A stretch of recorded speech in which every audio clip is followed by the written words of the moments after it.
Hey everybody, welcome back to another episode of the program. Today we're going to talk about Denisova Cave again and some new interesting information that's come out in light of some analysis of the layers, the different sediment layers that have been submitted for analysis. And let me preface this by saying that there's one, in regards to Denisova Cave, there was an intriguing theory that I heard that it wasn't, although it was, quote, settled and used by the Denisovans and the Neanderthals for at least 300,000 years, at the very least, probably more than that.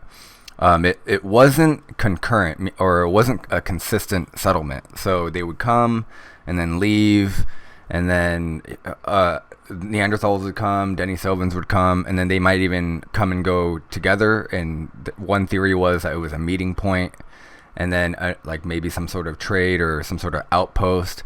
Another one was it was like kind of like a frontier outpost, meaning like that the Denisovans and the Neanderthals and whatever archaic humans were living there at the time on the fringes of where they normally were settling, which would be further either south or west of where Denisova Cave was, because it is in the outer reaches of the known area that they were occupying.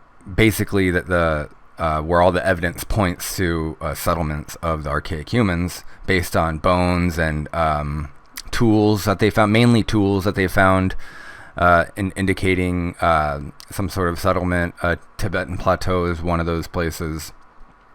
So one of the theories was that they would come to this place, whatever even archaic Homo sapiens would come, and whatever it was that they were doing there, they would do, because they found fires there, evidence of fires, and just jewelry there and all this other type of stuff. The most recent stuff there was that jewelry that they found, but they've been able to fill in those gaps of the times when they weren't there. So this is, quote, the latest evidence from southern Siberia, which shows the large cave-dwelling carnivores once dominated the landscape, competing for more than 300,000 years with ancient tribes of humans for prime space in the cave shelters. So what they did was, again, they analyzed these sediment samples, the layers, and they found these fossilized droppings of hyena, wolves, and bears, and along with the remnants of the three nomadic human groups, which you guys would know as hominins, the Denisovan, Neanderthal, and ancient Homo sapiens. So all of these megafauna were using this site at some point. And so again, that would make a lot of sense, because when you look at it through that theory I was talking about, this intermittent settling of this place, for various reasons. Who knows? One, I think the most compelling reason to me is that frontier outpost thing. Maybe they were just going there to scout out some good land. Whatever it was that kept them coming back to the place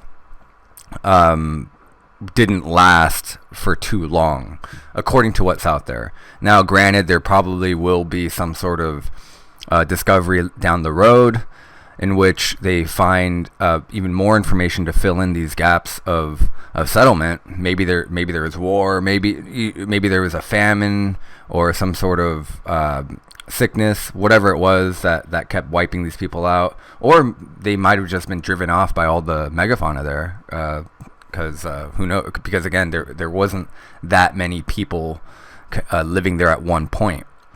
It was mainly these nomadic groups, roving groups of people who were not very primitive. It's not that they were primitive, but they weren't in huge number. At least that's not what the sediment layers indicate. So these hominin groups and large carnivores such as hyenas and wolves left a wealth of microscopic traces that illuminate the use of the cave over the last 3 interglacial cycles. So that's about, without getting too deep into that, it's about the past 300,000 years. Right now we are living in an interglacial cycle right now called the Holocene, which can end at any moment, because interglacial cycles aren't known to be as long as glacial cycles. But then again, that's neither here nor there. But to put that in perspective in terms of time, that's about 300,000 years. So one of the Dr. Mike Morley, the guy from Flinders University, he's the author. He says our results complement previous work by some of our colleagues at the site that has identified ancient DNA in the same dirt belonging to Neanderthals and previously unknown group Denisovans, as well as a wide range of other animals. So again, they had some of this, they had bits and pieces of this evidence before, but they didn't really know what to do with it. But now that they know that there's this intermittent settlement, then they can start making these claims or these guesses for the most part. So it seems that the animals that mostly ruled the cave space back then, with humans coming in and out intermittently, microscopic studies of 3 to 4 meters of sediment left in the cave network included fossil droppings left by predatory animals. And I have a picture of that here. So this is the type of stuff that they're looking at. No, not that. I think this is Dr. Morley himself, or someone from his team, actually conducting some of the samples, extracting some of the samples from the site here. And these tags that you see in this photo, let me zoom in a little bit here. So these tags on the wall indicate the dates. So the deeper you go, the older it gets. So that's why when they call it the upper Paleolithic, it's usually up here, the upper part of the layer, and then lower Paleolithic is down further down. So that's why they get their names. It's an archaeological term, essentially. So the micromorphology examination of the dirt, they discovered clues about the use of the cave, fire use, and the presence of other animals. Now, I guess it's possible they were living concurrently, but that's very, very unlikely. There's no way that they tamed those big the wolves and hyenas and bears. So yeah, they were probably, when they came out, bears would come in, and then the humans would somehow drive them away, and then settle the area, and then they would leave again, and then the megafauna would come back in. So the study of intact sediment blocks. So again, this is an intact sediment block, one of them anyway. So you can't really see it from the naked eye, but then concurrent with the stone tools, the ancient DNA, and these animal and plant remains, they're able to kind of connect the dots and come to this, not a solid conclusion, but it's a conclusion. It's a hypothesis. So they use microscopy, other methods, and they show, again, sporadic hominin visits, traces by the use of fire. So basically the reason why they know it's sporadic is because there'd be, in the sediment layer, for example, there would be fossil droppings in one layer, and then a few thousand years later, there'd be evidence of like charcoal or some sort of fire, and then that would be gone again until, and then there would be more fossilized poop again.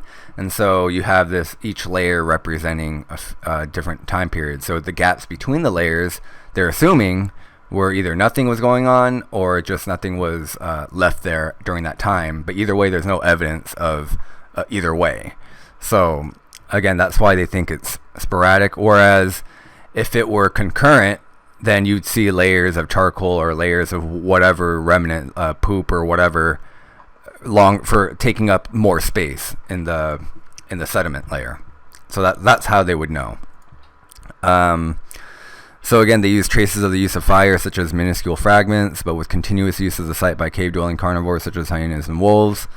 So again, they were very unlikely to have cohabitated with humans using the cave for shelter, just because the fossil droppings, again, indicate so many thousands of years in which these wolves or hyenas, whatever animals were living there, and then they would leave intermittently for whatever reason. Maybe they got killed, they got driven away. Remember, they had fire, so fire is an invaluable tool if you're trying to live in the wilderness, such as Denisova Cave, that you can scare off a lot of animals just with fire alone.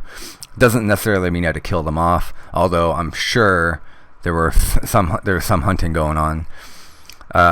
So this implies that ancient groups probably came and went for short-lived episodes. Again, this is like the frontier hypothesis. If they're scouting, usually scouts don't stick around a long time. They go, gather information, and come back. It's like reconnaissance, gathering intelligence, information. And at all other times, the cave was occupied by these large predators. Makes sense. And again, Denisovans and Neanderthals inhabited parts of Eurasia until 50 to 40,000 years ago. Again, that's a shaky date, but that's where the hard evidence suggests when they were replaced by modern humans. Again, this is up for debate, obviously. Some people think Homo sapiens and Neanderthals and Denisovans were living alongside each other at some point. Maybe not in the same exact area, like cohabitating, but they were living on the earth at around the same time, up to about 400,000 years ago. That's what some of the more cutting edge evidence is pointing to. Because again, if you look at Jebel Irhoud, I talk about this every time. 315,000 years ago, that's the oldest confirmed anatomically human, modern human remains that we have, and it goes back 315,000 years ago.